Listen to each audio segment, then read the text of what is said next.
18 minutes to 9 o'clock. Well, all too often we hear about attacks on children, but without scaring your kids, how do you teach them to stick up for themselves? Well, John Gill is a black belt in Taekwondo and he's been teaching self-defence in school. Some of his students, Luke and Natasha, are here, and Radar's going to play the attacker. Thank you all very much for coming in and demonstrating. John, tell us why it's so important to teach kids self-defence, and also from what age?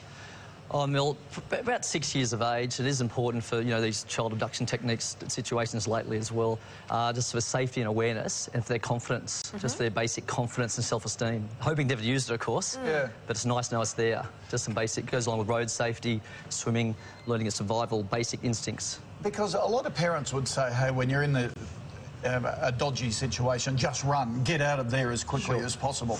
Is that the first thing you should do? Or definitely. Right. We actually teach non-violent techniques, preferably. Get away from the situation and run. But if someone's got you in a strong hold or grab, then you might have to use a striking technique to actually release to get vulnerable area and then run away. Right. Do you ever worry about kids in a panic situation forgetting techniques or forgetting the skills they've learned? Well, that's the idea of training regularly. We do the seminars and the regular classes, and we also put out a DVD video so people can practice at home. So if you drill, it's like any sport. If you drill it over and over again, it becomes automatic.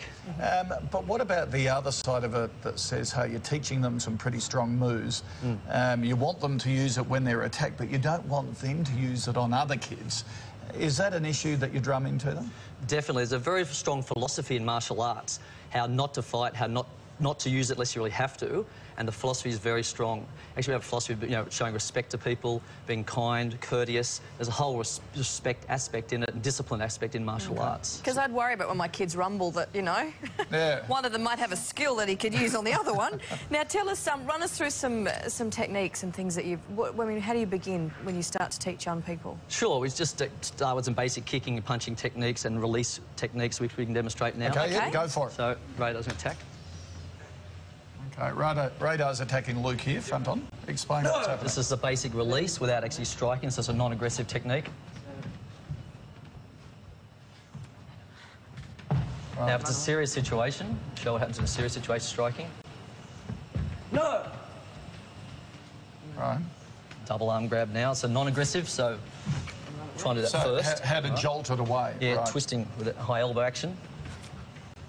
So, sorry, what did you actually do? You twisted your arm, so the thinner bit of your wrist. Okay.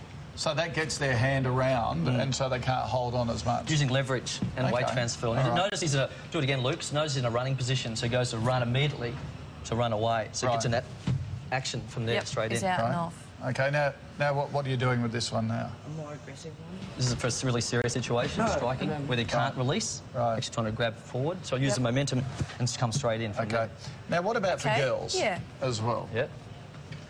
Very important for women and children. Some basic techniques from here, mouth gag. It's a common way of women being attacked from the back. Okay, so what were you doing? What were they doing? She did so quickly. She's that good. She pulled and struck from there. So she pulled the thumb, stepped to the side, opened up the vulnerable areas like groin and throat, and then she ran. Of course, again, emphasising only for a super serious situation. Like your life's in danger. Okay, all right. Because the hard thing is too, I mean, I would imagine in most situations, particularly for a child, the attack is going to be a lot bigger and a lot stronger. That's right. You know, physically and height and build and everything. That's why technique will beat strength. So we teach them the correct technique. Okay. Actually using leverage and striking to the vulnerable areas like eyes, nose, throat, groin and knees. Again, emphasising only for the serious situation. Yeah. Okay. So we'll try that again. Feel a forearm choke from here.